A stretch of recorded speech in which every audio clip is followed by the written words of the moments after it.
Bonjour à tous et bienvenue sur la chaîne YouTube de Hat-Trick. Alors aujourd'hui, pas un sujet improbable, puisque je vais vous parler de Chelsea pour cette rencontre donc, de Ligue des Champions contre le PSG.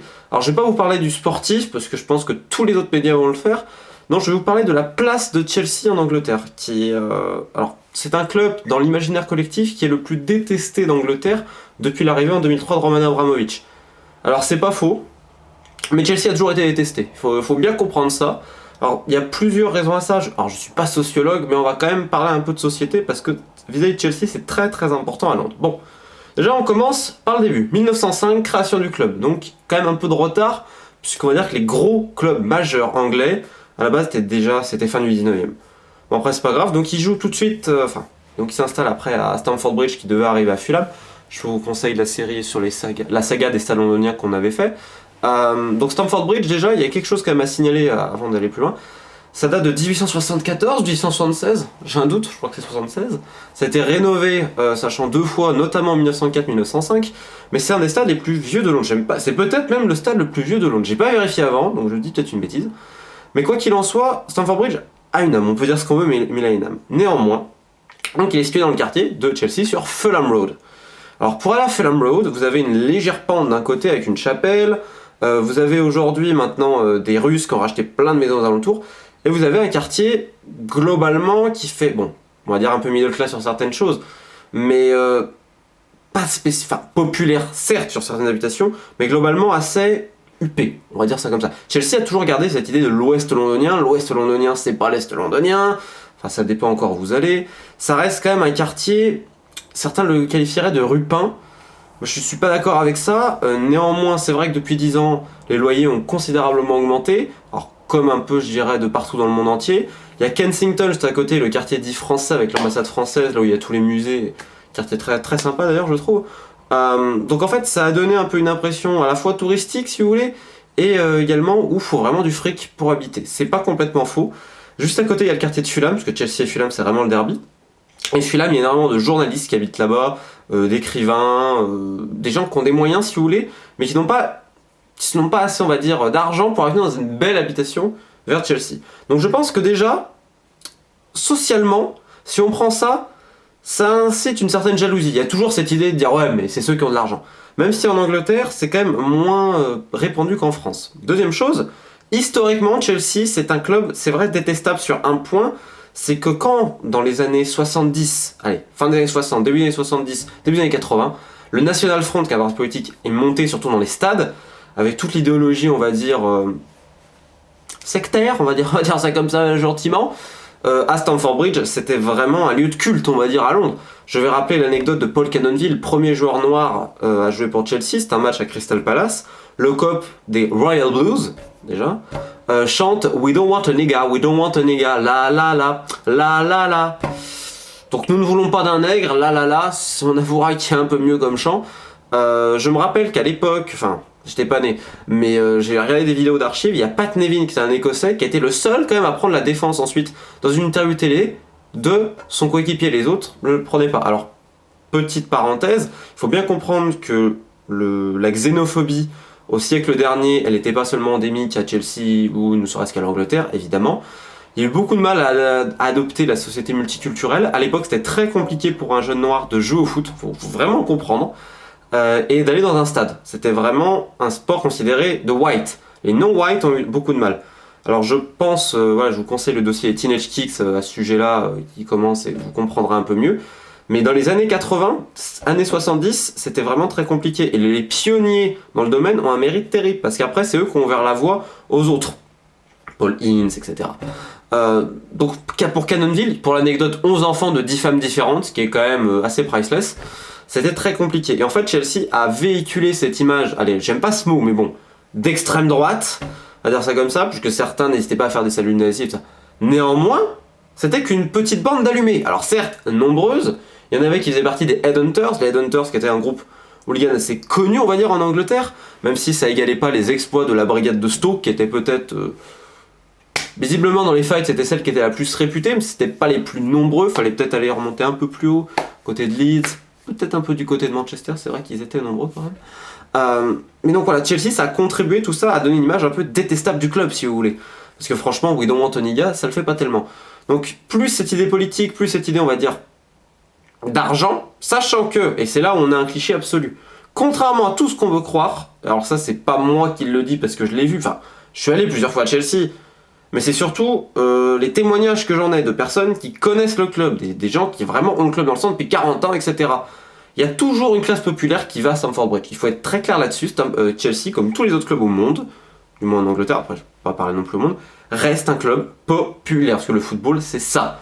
Et à côté de Chelsea, je vous rassure, vous avez des quartiers, des logements, voilà, où ça reste, on va dire, très logements sociaux, etc. Donc il faut pas croire cette idée-là, malgré la hausse des prix de la Première Ligue. Je tiens à signaler quand même que Stamford Bridge est un peu moins cher que certains autres stades de Première Ligue. Il y a toujours cette classe un peu populaire, et je vais le montrer tout simplement, puisque si vous allez à Stamford Bridge jour de match, vous avez le coin des Headhunters, donc les anciens Wolves de Chelsea, qui ont toujours leur petit stand et qui vont dans le stade, qui essayent un peu de mettre d'ambiance. Donc voilà. Rappelons aussi que pour les away fans, donc les fans qui vont en déplacement, à l'instar d'Arsenal, Chelsea c'est peut-être le meilleur contingent de fans à l'extérieur. Alors, avec certaines dérives, je ne le nie pas, mais ne me dites pas qu'il n'y a pas de dérive dans tous les clubs. J'ai le souvenir de Anfield qui l'année dernière qui chantait Fuck off Mourinho, fuck off. Donc voilà, je veux dire, quand il y a tout un stade qui chante va te faire enculer Mourinho, permettez-moi de penser que c'est pas non plus irréprochable. Et je le répète, l'humain, que ça soit de Liverpool, soit de Stoke, soit de Derby County, qu'il soit d'Ipswich ou de Glasgow, il reste un humain, c'est-à-dire que vous allez trouver des cons de partout. C'est vrai que Chelsea, dans les années 80, on avait quand même une sacrée paire. Et ce qui était drôle, c'est qu'ils chantaient No One Like Us We Don't Care comme Millwall. Et en fait, c'est vrai que Millwall-Chelsea, c'est un peu les deux mal-aimés du football anglais, notamment à Londres à l'époque. Après, on peut en rajouter d'autres, Leeds avec le manager dur qu'il y a eu, la réputation de la ville, certaines autres choses. Mais c'est vrai que Chelsea a toujours eu cette image du mal-aimé. En 2003, quand Roman Abramovich, petite parenthèse avant, en plus, pour pas aider, ils se sont les Blues Brothers avec les Rangers et avec Linfield. Et Linfield, donc c'est en Irlande du Nord, c'est un club très protestant, même très extrémiste à la base de Belfast. Donc en fait, quand ils ont fait cette alliance-là, c'est une alliance de groupe de supporters quasiment officielle, hein, je veux dire, il y a quand même des pins où vous avez d'un côté, admettons si c'est ça, Espagne, Viva Andalucía, vous avez admettons le logo de Chelsea là, vous avez le logo des Rangers là, vous avez le logo de Linfield là, et c'est noté Blues Brothers. Pourquoi il y a eu ce regroupement-là? Alors je vais citer Sandy Chugg, l'ancien leader de l'Intercity Firm, le groupe hooligan des Rangers. C'est pour un idéal politique. Il les admirait pour ça. Il admirait Chelsea juste pour le fait que c'était des mecs qui étaient prêts à mourir pour leur pays et qui avaient, on va dire, je pense, il le dit pas parce qu'il peut pas l'écrire, un certain respect de la race blanche. Je pense que c'est ce qui est sous-entendu dans son livre. Et c'est vrai qu'à l'époque, je vous le répète, l'idée était pourquoi le football devrait appartenir aux gens non-whites. Il faut vraiment comprendre ça. La première ligue multiculturelle comme on le voit là, la société multiculturelle comme on le voit là, c'est arrivé petit à petit. Et je pense que le football a eu un impact très très très très fort. Ceci étant dit, 2003, Roman Abramovich arrive. Et alors là, c'est vrai que Chelsea, qui était bon, qui était un club qui commençait déjà à être pas trop mal, même si je me rappelle dans les années 80-90, qu'en consultant les affluences, le Bridge, il n'y avait personne, quoi. Des fois, il n'y avait même pas 10 000 personnes, il y avait 20 000, 15 000. Mais ça, c'était endémique également à tout le football britannique, et pas uniquement en Angleterre. Vous allez en Écosse, c'était pareil, les Rangers faisaient même pas 20 000, sauf pour les gros matchs. Entre la crise sociale, les problèmes de hooliganisme, vous combinez ces deux-là, ça donnait pas envie spécialement d'aller voir un match de foot. Ensuite, donc Chevsky, comme on l'appelle avec Abramovich, là, des Russes rachètent des propriétés vers Stamford Bridge, ce qui fait un peu jaser dans le quartier et tout ça. Néanmoins, je tiens à signaler qu'il n'y a pas eu de transformation pour le moment. Il y a eu des projets de nouveaux stades, ça n'a jamais abouti. On sent qu'Abramovich, la gestion au début était absolument cataclysmique, on peut l'avouer avec les sommes envoyées, les mecs se sont engraissés comme des cochons. Je dirais qu'ils ne sont pas forcément engraissés plus qu'ailleurs, que des fois c'est pas forcément la faute du patron. Petit exemple tout bête, mais Vincent Tan à Cardiff, il est allumé certes, mais enfin Mackay et Moody's n'étaient pas obligés de s'engraisser comme ils l'ont fait sur son dos. Donc des fois c'est pas seulement le propriétaire, c'est on va dire les gens qui sont dedans, qui en profitent gaiement. Donc ceci étant dit, depuis que Abramovich est venu, ça a ouvert, on va dire, la nouvelle ère Première Ligue mondialisée avec des businessmen parfois peu scrupuleux. Je ne m'aventurerai pas sur Abramovich, sachant que moi le seul truc qui me fait peur c'est quand il va partir, qu'est-ce qui se passe, parce que c'est quand même, on lui doit de l'argent au final. Parce que je crois que Chelsea lui doit tout aujourd'hui. Je crois qu'il y a un système de prêt. Je suis loin d'être expert, donc faites comme si j'avais rien dit. Globalement, je veux dire, c'est lui qui a permis ensuite, qui a incité, on va dire, Manchester City à passer à l'acte, et les autres, les Ousmanoff et tout ça. Donc en fait, il est pionnier d'une ère pas très réjouissante, et c'est pour ça que Chelsea est aussi détesté, même si actuellement, c'est plus Manchester City qui suscite, on va dire, les moqueries de nouveaux clubs, méga riches et tout ça, qui achètent des titres. Faut quand même pas oublier que, à l'instar de City, Chelsea a une vraie histoire, tout de même. Vraiment pas l'oublier, c'est un club qui date de 1905, je le rappelle. Donc, c'est pas un club qui sort de nulle part, comme on peut en voir par exemple comme Crawley ou Fleetwood en Ligue 1, en D3 anglaise, où les mecs sont montés de D7, D8, D9 à D3 en quelques années avec de l'argent, alors notamment à Crawley, où alors là c'était un genre de Far West des années 80, avec des mecs escrocs en veux-tu, escrocs en voilà. Donc voilà, faut pas oublier ça. Mais c'est vrai qu'aujourd'hui Chelsea, ça représente pour les Anglais un quartier riche de Londres, en opposition à West Ham, complètement par exemple. Mais enfin c'est quand même faux cul parce que, excusez-moi, mais vous allez à Fulham, les prix du Wally sont peut-être un peu moins chers, mais enfin Fulham c'est super bien quoi. Enfin je veux dire, c'est même limite plus beau que Chelsea quoi. Donc enfin, au bout d'un moment, et mais les propriétés j'en parle même pas. Un jour je m'étais perdu, je vais vous expliquer, je m'étais complètement paumé. J'avais rendez-vous avec un journaliste là-bas, pas le nommer, Philippe Auclair. Je m'étais perdu complet, j'avais une 30 minutes de retard parce que bon, sans GPS à pied c'est compliqué. Et j'ai fait tout le quartier de Fulham, mais je peux vous dire que les propriétés qu'il y a, mais ça a absolument rien envie à celle de Chelsea quoi. Donc j'en ai marre qu'on arrête, enfin cette hypocrisie du quartier de Chelsea, qui est un quartier où c'est vrai il y a des galeries d'art, c'est un quartier où il y a des antiquaires, c'est un quartier où il y a des cafés très sympas, où il y a beaucoup de restos italiens d'ailleurs quand vous allez un peu vers Kensington. Je veux dire, c'est un quartier vivant, c'est un quartier un peu touristique, moi c'est un quartier que j'adore. Et jamais, bah après c'est un peu une nostalgie, la première fois que je vais à Londres, je racontais ma vie, le premier stade que je vois c'est Chelsea, c'est en montant cette petite... en même temps, quand tu montes c'est forcément haut Romain, légère pente, la chapelle, et t'arrives sur Stamford Bridge, mais pour moi ça restera toujours ça, tu vois, ça restera quand j'avais 20 ans, l'âge des premiers amours, l'âge de la première découverte du football anglais, donc je peux pas dire du mal de Stamford Bridge et du lieu, mais même de tous les lieux, moi je trouve qu'il y a du charme de partout. Mais j'aime pas cette hypocrisie vis-à-vis du quartier, et genre parce qu'il y a de l'argent c'est un club, oh les supporters, non. Mais s'ils ont de l'argent le quartier, bah très bien, on va pas souhaiter qu'ils vivent entassés comme à West Ham, parfois on a l'impression que c'est Bagdad. Merde. Bref. Deuxième chose, le National Front, ce qui s'est passé dans les années 80-70, le fait qu'il y a eu beaucoup de fights avec les fans de Chelsea, le fait que les fans de Chelsea sont aussi également allés en Europe, aider leurs potes des Rangers, ça a pas tellement bien passé également pour les autres, et puis également pour l'Angleterre, parce que il y a toujours cette rivalité Écosse-Angleterre, vous imaginez que finalement, par exemple, quand ils sont allés à Paris, les Rangers, je crois début des années 2000, c'est qui a... Bah, ils ont...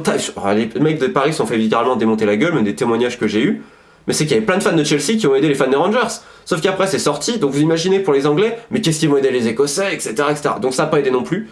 3, le fait qu'Abramovich est venu, c'est vrai que ça a encore plus fait détester le club. Qu'aujourd'hui, je le répète, ça n'a pas un taux de hater égal à Manchester City, je dirais même à Manchester United, mais ça c'est à cause des gagnants, on va dire, on les aime pas tellement. Claire Fergie n'a pas fait que des amis, et puis aujourd'hui tout le monde se fout de Manchester United pour le cirque qui s'est passé cet été. Mais et puis le fait qu'ils se plaignent, le fait qu'ils chialent tout le temps avec l'arbitrage, c'est vrai que bon, je vous parle d'une idée globale, hein, je vous parle d'un ressenti, c'est pas le mien, c'est le fait que je vis dans le Royaume-Uni, je vois comment les gens perçoivent ça, rien que dans mon club de basket, il y a un fan de United, tous ils lui disent, ils parlent de l'arbitrage, vous voyez, il y en a un qui aime bien Chelsea en Angleterre, et tous ils lui parlent de quoi? Du pognon. Donc en fait, il faut bien comprendre que dans la société anglaise aujourd'hui, Chelsea c'est compliqué. C'est pas évident de dire qu'on est amoureux des Blues comme amoureux des Sky Blues de City. Bon, après ceci étant dit, ce soir je m'en fiche complètement du résultat du match. Je vous souhaite quand même une excellente rencontre. Je terminerai juste par une anecdote. L'année dernière j'étais invité à Chelsea PSG en loge et j'ai préféré aller à Luton. J'en tousse. J'ai préféré aller à Luton Tamworth en D5 anglaise, payer 20 pounds de ma place je crois. Et c'était absolument magique. Alors si on me donne le choix pour dans 2 semaines, ma réponse, vous la connaissez tout de suite et je vous conseille la même, allez en Ligue 2, allez en conférence, parce qu'au moins vous allez vous marrer. Mais faites une petite balade à Chelsea avant, le quartier est quand même sympa. Je vous souhaite une bonne fin de journée sur la trick.